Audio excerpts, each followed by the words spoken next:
Bom dia, meus irmãos. Estamos juntos mais uma vez para mais uma aula da nossa EBD. Nós somos a primeira igreja batista no Grajaú. Nós estamos situados à Rua Grajaú, número 67, no bairro do Grajaú, na cidade do Rio de Janeiro. E nossa igreja está de portas abertas para receber você. No momento em que estamos juntos hoje, agora, a nossa aula presencial está acontecendo em nosso tempo. E eu, mais uma vez, te convido, venha participar da nossa aula presencial.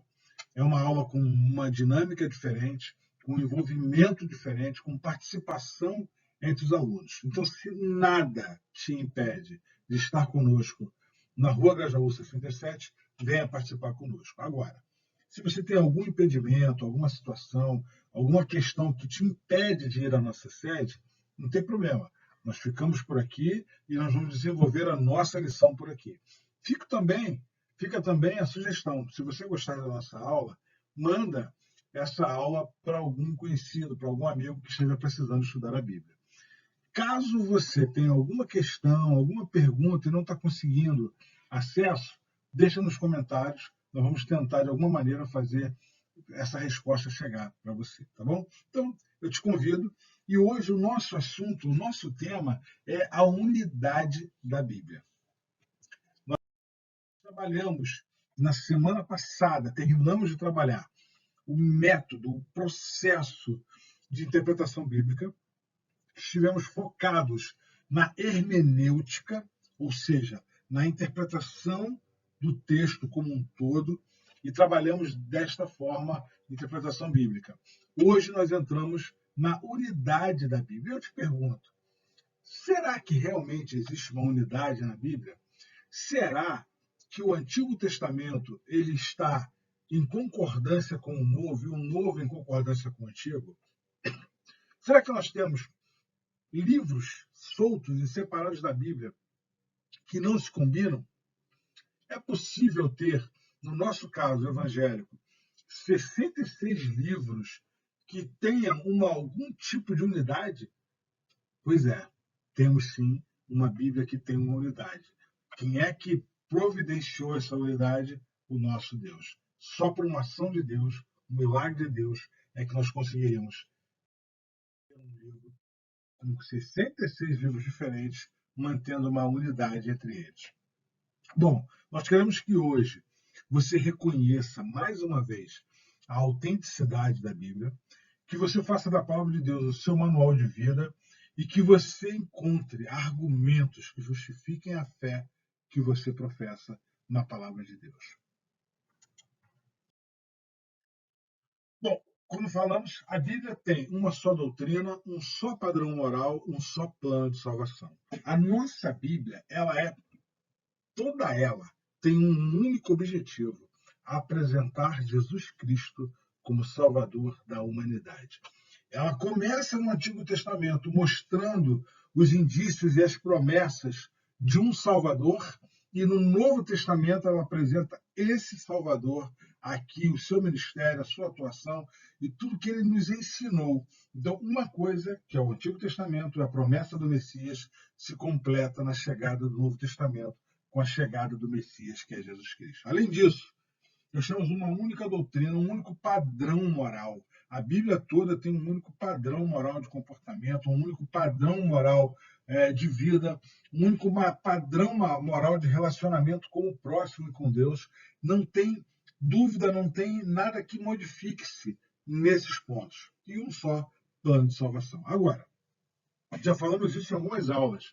São mais de 40 escritores diferentes, de épocas diferentes. Não é apenas você ter 40 escritores. É muito comum você ter algumas antologias escritas, livros escritos, em que pessoas se reúnem e compõem uma obra com um único assunto.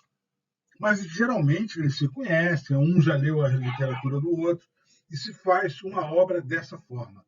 No caso da Bíblia, são 40 escritores que, na grande maioria, não se conheceram, muitos não leram o que o outro escreveu, e aí você encontra uma unidade. São pessoas completamente diferentes. Se você fosse montar uma antologia, um livro com vários autores, será que você convidaria um pescador simples para escrever essa antologia? Será que você teria acesso a um rei para escrever essa antologia? Será que você pegaria um pastor de ovelhas para escrever essa antologia? Será que você teria um médico escrevendo sobre história bíblica? Porque se você chamar um médico para escrever sobre medicina, é natural. Mas um médico para contar uma história sobre um personagem, como é Lucas faz com Jesus, e depois esse mesmo médico contar a história da igreja, como ele faz no livro de Atos, será que você faria isso? Pois é, a Bíblia é assim. Ela tem diversos autores, ela tem diversas pessoas que têm diversas formações culturais escrevendo a Bíblia. Tem reis, tem lavradores, tem filósofos, tem pescadores, tem médicos, tem estadistas, tem eruditos, tem homens do campo que viveram em lugares diferentes, sem oportunidade de se reunir e firmam um acordo um com o outro durante nada menos do que 1.600 anos de história. E não é um acordo combinado, mas um acordo conduzido pelo Espírito Santo de Deus, para que este livro maravilhoso fosse produzido. Pensa nisso. Pensa nos autores, pesquise sobre a origem de cada autor, veja o que cada um tinha para oferecer. Veja se era possível que, se você fosse montar um livro, se você faria um livro levando em conta o currículo de alguns desses escritores. Provavelmente, alguns não passariam na sua seleção de escritores. Na de Deus passou, porque é Ele quem inspira, é Ele quem conduz, é Ele que escolhe aqueles que escolheu aqueles que iriam escrever a obra da salvação, que é a nossa Bíblia. Eu quero começar essa lição, antes de eu passar essa pergunta, só lendo os textos que estão apresentados para nós no início da lição na revista. E o primeiro texto que eu quero ler é Jeremias 31, versículos de 33 a 35. De 31 a 33, que diz assim: Jeremias fazendo uma profecia para o povo de Israel, ele diz assim: estão chegando os dias, declara o Senhor, quando farei uma nova aliança. Nós vamos falar de aliança já já, mas grava isso. Com a comunidade de Israel e com a comunidade de Judá. Jeremias era um profeta que estava alocado na comunidade de Judá, e ele agora está falando que Deus faria uma aliança com ambos os povos. Não será como a aliança que fiz com seus antepassados, quando os tomei pela mão para tirá-los do Egito, porque quebraram a minha aliança, apesar de eu ser o Senhor deles, diz o Senhor. Esta aliança que farei com a comunidade de Israel daqueles dias, declara o Senhor, porei a minha lei no íntimo deles e escreverei nos seus corações. Serei o Deus deles e eles serão o meu povo. Essa aliança Deus fez conosco. Ele coloca a sua lei no nosso coração. Ele habita em nosso coração e nos ensina dia a dia, continuamente, como melhor proceder diante dele, como agir nesse nosso mundo. O segundo versículo, também indicado pelo autor, está em Colossenses 1, 26 e 27, e diz assim: o mistério que estiver oculto dos séculos e das gerações, agora, todavia, se manifestou aos seus santos, aos quais Deus quis dar a conhecer qual seja a riqueza da glória desse mistério dos gentios, isto é, Cristo em vós, a esperança da glória. Essa é a mensagem central da palavra de Deus. Cristo em nós, a presença de Jesus em nós, a vida de Jesus manifestada em nós, o padrão de conduta moral de Jesus em nós. Essa é a mensagem, essa é a nossa esperança de glória. E é isso que foi revelado aos homens a partir da palavra de Deus. Bom, e aí chegamos a esse quadro com essa pergunta. Comparando os dois testamentos, o Antigo e o Novo, como o Antigo é igual ao Novo Testamento, se você pegar o Antigo, ele é exatamente igual ao Novo. O Antigo é diferente do Novo Testamento, então, porque se ele não é igual, ele é diferente. O Antigo é menor em importância do que o Novo Testamento. O Antigo é maior em importância do que o Novo Testamento? Aliás, essas duas últimas perguntas que eu faço sempre provocam uma grande confusão. Qual o testamento mais importante? Qual o testamento que é maior? Qual que é o melhor? E aí, a última sentença. Essa sim, absolutamente verdadeira. O Antigo Testamento continua no Novo Testamento. E nós vamos ver na nossa aula que, além do Antigo continuar no Novo, o Novo ele é extraído do Antigo, ou seja, o Novo é a interpretação, é a hermenêutica, como nós aprendemos, da vontade de Deus manifestada no Antigo Testamento, ela se cumpre, se interpreta, se apresenta no Novo Testamento. Como isso é possível? Mistério absoluto de Deus. Só Deus poderia planejar algo dessa forma. Bom, quando nós pensamos na preparação do Antigo Testamento, do Novo, da preparação do Novo no Antigo Testamento, nós precisamos entender que existem unidades de ligação, unidades básicas entre as duas partes da Bíblia. Existe algo no Antigo Testamento que se liga ao Novo Testamento. Os dois não são opostos. O antigo é preparatório para o novo. Ele é um material escrito, produzido, conduzido e que vai se cumprir na sua essência no Novo Testamento. Há diversos livros e diversas ligações numerosas que provam essa unidade. E aí o autor apresenta para a gente duas maneiras de nós entendermos a unidade da Bíblia. Primeiro, pela história do povo de Deus. Os escritores do Antigo Testamento quanto do Novo, eles tinham uma consciência muito clara. Eles faziam parte do povo de Deus. Desde Gênesis, quando se conta a história do início da humanidade, passando por todos os 5 livros primeiros, quando o povo vai para o Egito e volta do Egito como um povo de Deus, quando ele constrói uma sociedade a partir do livro de Josué, e que vai ser finalizada quando tiver um reino unido, mesmo no exílio e na volta do exílio, sempre uma unidade. Quando nós chegamos no tempo de Jesus, existe ali um povo de Deus sofrendo por toda a opressão dos romanos, mas ainda assim, um povo que tinha clara consciência. Nós somos uma nação escolhida por Deus para conduzir a história da humanidade. Essa consciência todos os autores bíblicos tinham e apresentam a história do povo dessa forma. E segundo, as alianças de Deus com o seu povo. Deus faz diversas alianças com o seu povo, ele vai trabalhando o povo em todos os momentos e ele vai fazendo alianças que vão sendo conduzidas e completadas ao longo da história. Deus faz uma aliança com Adão, falamos isso em várias lições, quando ele diz para Adão e Eva que da sua descendência sairia aquele que esmagaria a cabeça da serpente. Quando ele renova a sua aliança com Noé, após o dilúvio, ele também diz para Noé que ele preservaria a terra e não mais a destruiria em água. Então ele progressivamente faz uma nova aliança. Quando vem Abraão, ele diz assim para Abraão: Abraão, em ti serão benditas todas as famílias da terra. Quem é que torna todas as famílias da terra benditas? O nosso Senhor Jesus Cristo. E olha que interessante. Até então, mesmo o povo do Antigo Testamento que achava que era tudo que Deus fazia era para a nação de Israel, quando Deus promete a Abraão, quando nem existia ainda uma nação constituída de Israel, ele já promete que a bênção dele era para todas as famílias da terra.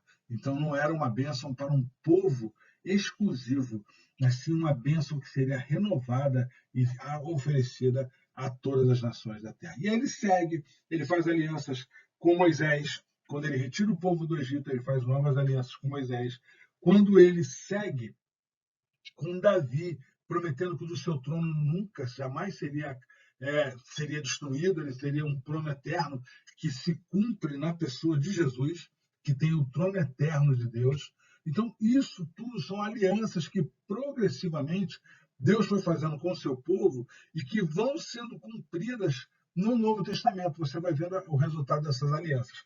O texto que eu li na abertura da lição de Jeremias fala de uma nova aliança feita com o seu povo. Bom, além disso, nós temos também esses dois versículos combinados. Deus dizendo que seria o meu, seu Deus e eles serão o meu povo. Gênesis 17:7 diz assim, Deus falando a Abraão, estabelecerei a minha aliança como aliança eterna entre mim e você e seus futuros descendentes para ser o seu Deus e o Deus dos seus descendentes. Deus faz uma aliança com Abraão, promete a ele uma aliança que seria uma aliança eterna com Abraão, em que ele seria o seu Deus e aquele seria o seu povo. Lá em 2 Coríntios, capítulo 6, versículo 16, Paulo relembra essa aliança que Deus fez com Moisés. Paulo relembra essa aliança na sua carta. Ele diz assim, 2 Coríntios 6, versículo 16. Que acordo há entre o templo de Deus e os ídolos? Pois somos santuários do Deus vivo, como disse Deus. Habitarei com eles e entre eles andarei, serei o seu Deus e eles serão o meu povo. Ou seja, uma promessa do Antigo Testamento relembrada por Paulo no Novo Testamento. Aliás, saibam vocês, muito do que Paulo escreve é a aplicação do Antigo Testamento. Ele faz diversas citações do Antigo Testamento e mostra como essas citações se cumprem ou se aplicam no tempo do Novo Testamento, provando também a unidade da Bíblia. Bom, Moisés. Deus faz uma aliança com Moisés e diz para Moisés que para que ele construísse um tabernáculo, e ele construiria esse tabernáculo no deserto, e esse tabernáculo ele habitaria entre eles. Ele propõe a construção desse tabernáculo e diz assim: estarei com vocês nesse local em toda a sua caminhada. E era, como falei na aula passada, tabernáculo é um templo provisório feito da maneira possível para quem está trafegando, passando de um lugar para o outro. Então ele tinha toda uma preparação, toda uma montagem. Ele era desmontado. Cada vez que eles saíam do lugar e iam para outro local, aquilo tudo era desmontado, transportado e novamente colocado e apresentado. Lá no tempo de Samuel, por exemplo, quando ele está lá, foi apresentado e ficou trabalhando com Eli, era no tabernáculo, não existia templo. Então Samuel estava ali naquele ambiente. No tempo de Davi, Davi tem um desejo de construir um templo. E aí, quando Deus faz e bota esse desejo no coração de Davi, e Salomão, seu filho, constrói o templo, Deus habitava naquele templo e era a concepção que eles tinham. O templo representava a presença de Deus entre eles. Bom, e nos nossos dias? Jesus habita no nosso coração por meio do Espírito Santo de Deus. O Espírito Santo foi derramado sobre toda a carne e agora já não precisamos mais de templos. É claro que todas as igrejas querem ter o seu local onde eles se reúnem.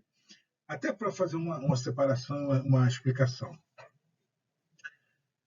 Igreja é ajuntamento de pessoas. Vem de eclesia, de assembleias dos chamados para fora. Era como existia. Era uma assembleia convocada para discutir um determinado assunto. Então, eclesia, veio na palavra igreja, é conjunto de pessoas. Quando você falar da igreja do Grajaú, são as pessoas que fazem parte dessa igreja. Agora, essas pessoas podem se reunir em qualquer ambiente. Pode se reunir numa casa. A maioria das igrejas nasce em casas, em pontos de pregação, em células, em grupos pequenos e se transformam depois numa igreja maior. Pode se reunir num salão alugado, pode se reunir num salão alugado e provisório que muda na cidade. Eu conheço história de igrejas grandes, igrejas muito importantes, que ocuparam espaços em lugares provisórios e foram mudando à medida que elas ampliavam o número de pessoas, elas iam trocando o local de reunião. E pode se reunir em templos religiosos, locais preparados e edificados para que ali aconteçam reuniões religiosas. Não confunda a ideia da igreja como ajuntamento de pessoas com o espaço físico, que é o templo. Nós somos igreja de Jesus. Nós todos juntos formamos a igreja de Jesus. Igreja é um conjunto de pessoas que se reúnem para adorar a Deus e para cumprir a sua vontade aqui na terra. Deus faz uma aliança com o povo, primeiro a partir de uma construção provisória, depois uma construção mais definitiva, apesar de ter sido destruído algumas vezes, que foi o templo estabelecido em Jerusalém. E hoje não há mais um local onde se vá procurar Deus. Deus está habitando em nosso coração. Onde está alguém salvo e remido pelo sangue de Jesus, ali tem Deus habitando com ele eternamente. É uma progressão da aliança feita com os homens, e é também uma promessa do Antigo Testamento de que estaria sempre conosco, cumprido no Novo Testamento a partir de Jesus Cristo e do derramamento do Espírito Santo de Deus. Bom, o Novo Testamento está presente no Antigo Testamento? Seria possível, então, imaginar que o Novo Testamento está presente no Antigo? Isso causa, segundo o autor da lição, muitas dificuldades. As pessoas, às vezes, alguns estudantes sentem dificuldade em entender isso, mas é tranquilo, é muito fácil entender que o Novo, sim, está presente. A aliança de Abraão foi estendida aos gentios. Uma coisa importante, Deus fala com Abraão, como eu falei ainda agora, dando a ele a ideia de que nele, na descendência dele, todas as famílias seriam benditas. Quando o povo se estabelece, ele demora a entender que, a partir de Jesus, todas as famílias da terra serão benditas, conforme foi prometido a Abraão. Lá em Atos, quando a igreja começa, ela começa com uma comunidade judaica. E aí, quando Saulo e Barnabé são deslocados para Antioquia, para entender o que estava acontecendo, lá em Antioquia, uma igreja que começou com uma comunidade judaica, eles começaram a pregar o evangelho na cidade e começaram a se converter gentios. Um parêntese, gentio era todo aquele que não era judeu. Então, o judeu são lá de Israel, que veio toda a linhagem de Abraão, de Isaac, de Jacó, e todos os patriarcas, aquela história toda. Gentio era todo aquele que não era judeu. E gentio era alguém que, segundo eles, não tinha parte na promessa. Para um gentio se tornar parte da promessa, ele tinha que ser convertido ao judaísmo e adotar todas as práticas do judaísmo. Em Antioquia, o evangelho foi pregado e gentios se converteram, e aí provocou uma crise. Que história é essa? Será que esse nosso Jesus aqui, a salvação que nós aprendemos com Jesus, é para gentios? O que nós vamos exigir desses gentios? Barnabé e Saulo vão para essa cidade para saber o que está acontecendo, como se fosse uma comissão para examinar. Lá eles ampliam esse trabalho. A igreja de Jerusalém se reúne e aceita e entende, finalmente, que a aliança de Abraão era estendida a todas as pessoas. Em Cristo, todas as famílias da terra são benditas. Deus também promete que o pecado seria removido pelo servo de Jeová. Vamos olhar esse texto? Isaías, capítulo 52. Isaías, lá no Antigo Testamento, o autor que mais fala sobre Jesus, que mais anuncia a vinda do Messias, ele vai fazer essa promessa de que o pecado seria removido pelo servo de Deus, pelo servo de Jeová. E diz assim, versículo 50, Isaías 52, versículo 13. Vejam, meu servo agirá com sabedoria, será engrandecido, elevado e muitíssimo exaltado.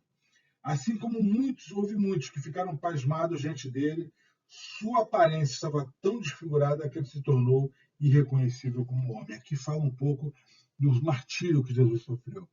Não parecia um ser humano. De igual modo, ele aspergerá muitas nações. Reis calarão a boca por causa dele, porque aquilo que não lhes foi dito verão, e os que não ouviram compreenderão. E aí no 53, e quem creu em nossa mensagem? Quem foi revelado? E a quem foi revelado o braço do Senhor? Ele cresceu diante dele como um broto tenro, como uma raiz saída de uma terra seca. Ele não tinha qualquer beleza ou majestade que nos atraísse. Nada havia em sua aparência para que o desejássemos.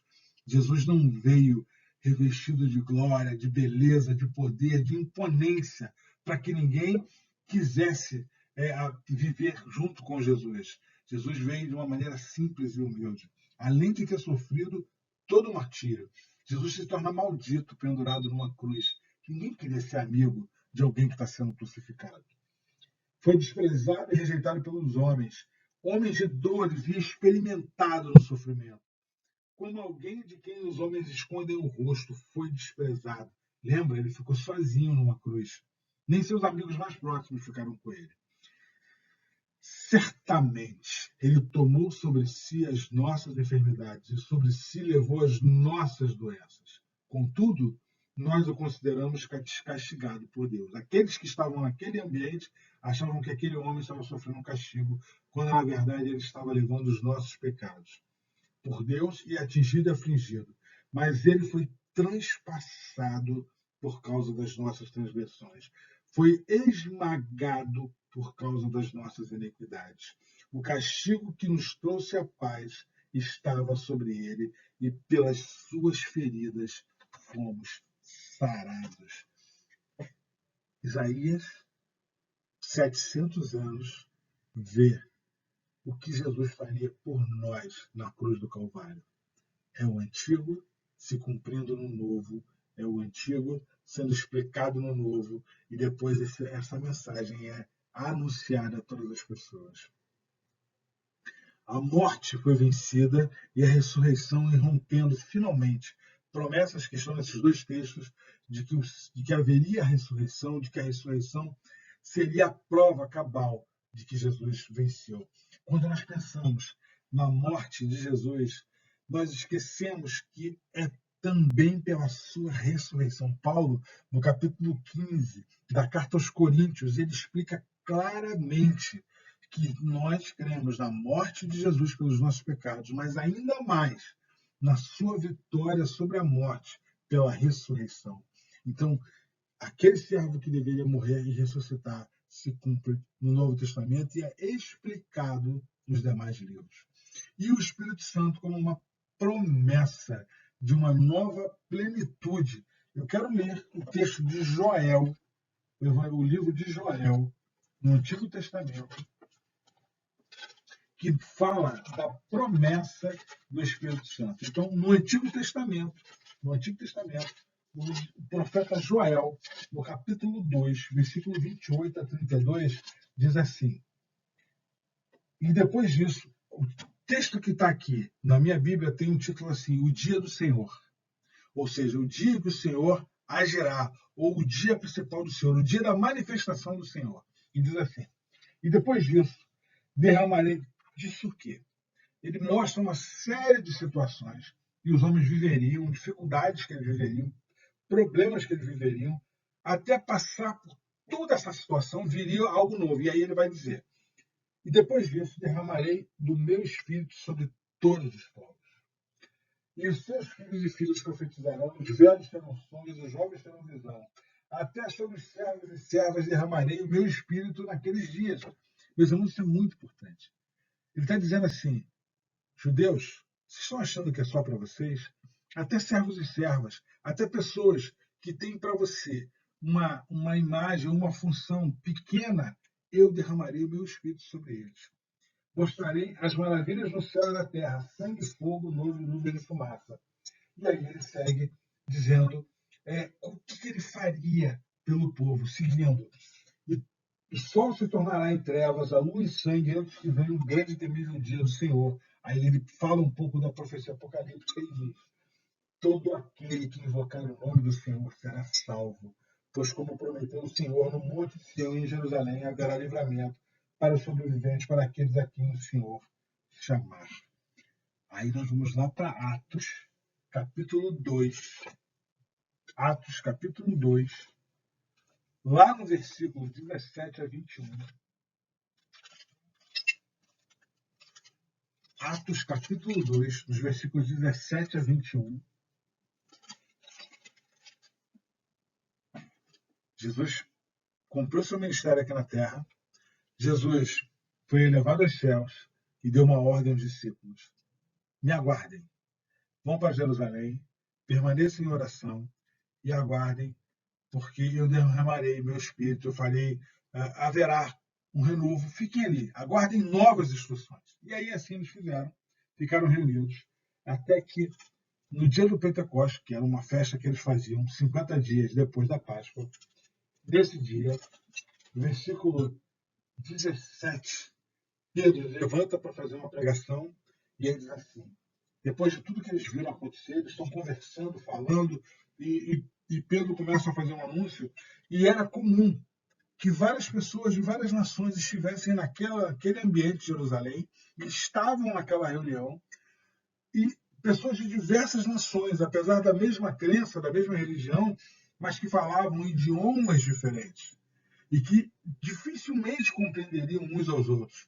E aí há um milagre de uma tradução simultânea. Isso que a gente vê hoje acontecer nas reuniões da ONU e outros órgãos, que tem um fone de ouvido para fazer uma tradução simultânea, o Espírito Santo agiu para que todo mundo entendesse em sua própria língua. Aí Pedro, quando toma a palavra, ele apresenta o texto de Joel e diz assim: nos últimos dias derramarei do meu espírito sobre todos os povos, os seus filhos e filhas profetizarão, os jovens terão visão, e os velhos terão sonhos. Sobre os meus servos e servas derramarei do meu espírito naqueles dias e eles profetizarão. Lá no 16 ele diz assim: ao contrário, isso é o que foi dito pelo profeta Joel. Ele está dizendo, tudo que vocês estão vendo acontecer aqui, Joel profetizou lá no Antigo Testamento, que nem estava ainda organizado direitinho, mas já era um livro conhecido, o livro do profeta Joel, se cumpre nos dias do Novo Testamento, no livro de Atos. Unidade da Bíblia acontecendo e existindo. Ainda há uma outra questão, que é a questão da revelação progressiva. O que é revelação progressiva? Não é que uma revelação do Antigo Testamento não é verdadeira, uma revelação que não se cumpre corretamente. Não é isso.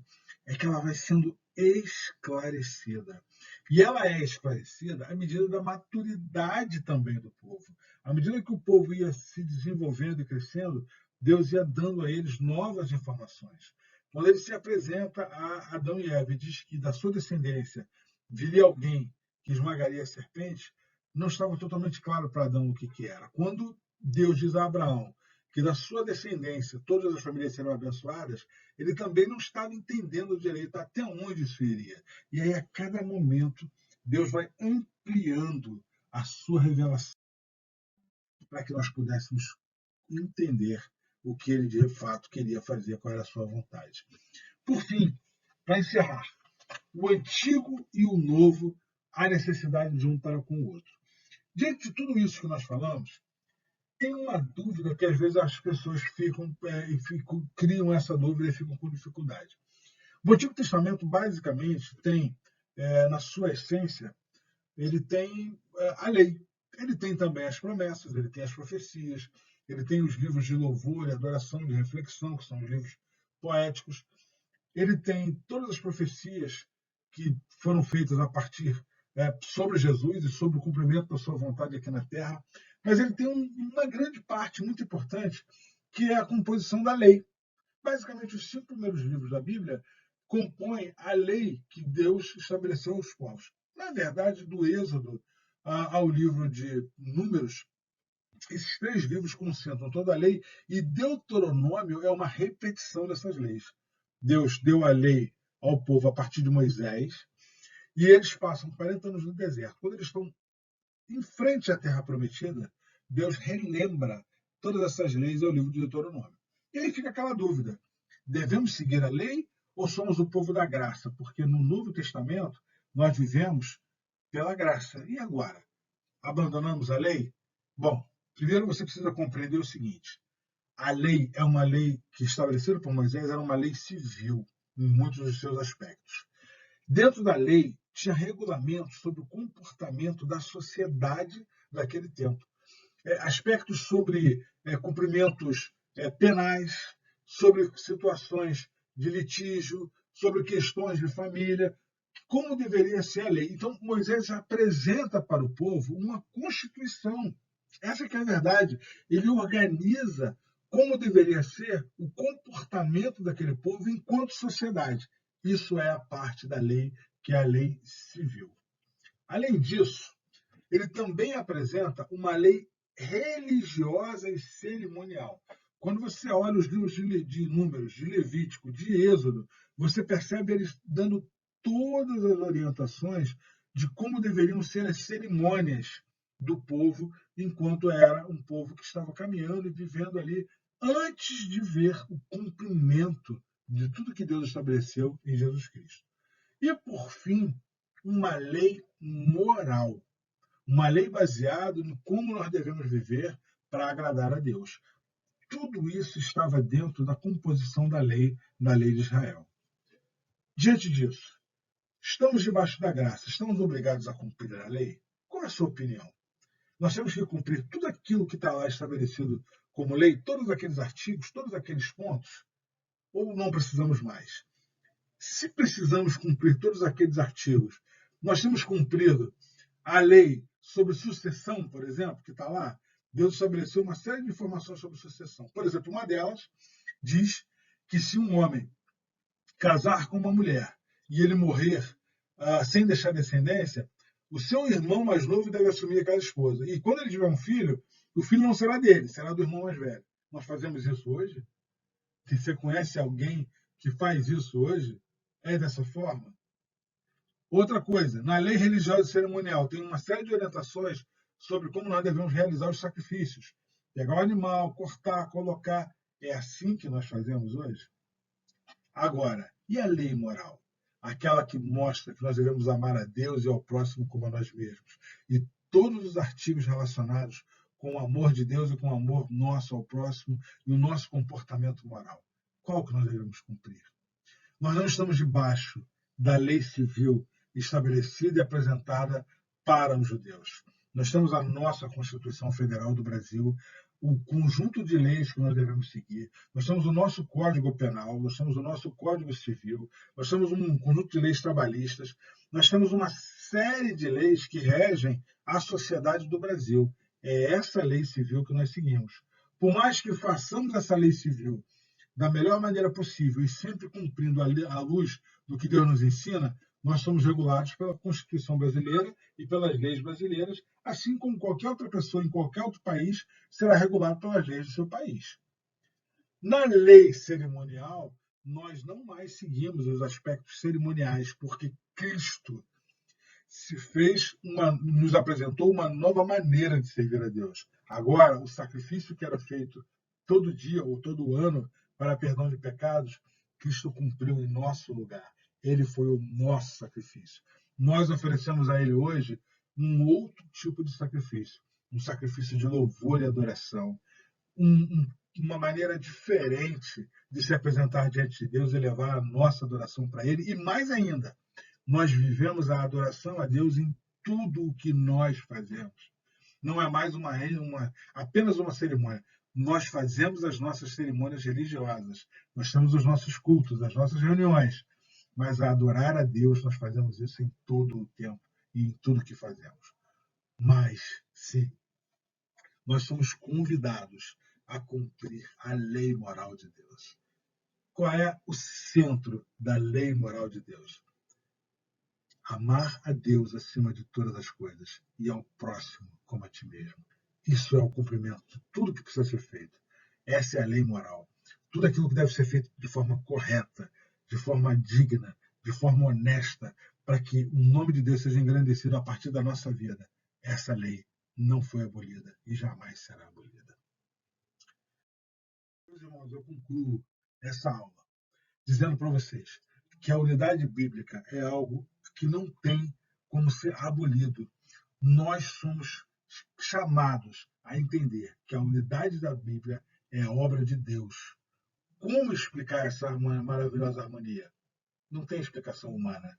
É a ação de Deus para que nós tivéssemos o nosso manual de conduta, a nossa forma de levar a vida, a nossa maneira de entender a salvação de Deus. E isso é milagre de Deus. Que Deus te abençoe. Que Deus te ensine a entender a sua maravilhosa obra, a unidade da sua palavra e como nós devemos cumprir cada uma de suas ordenanças. Até lá, até a próxima semana.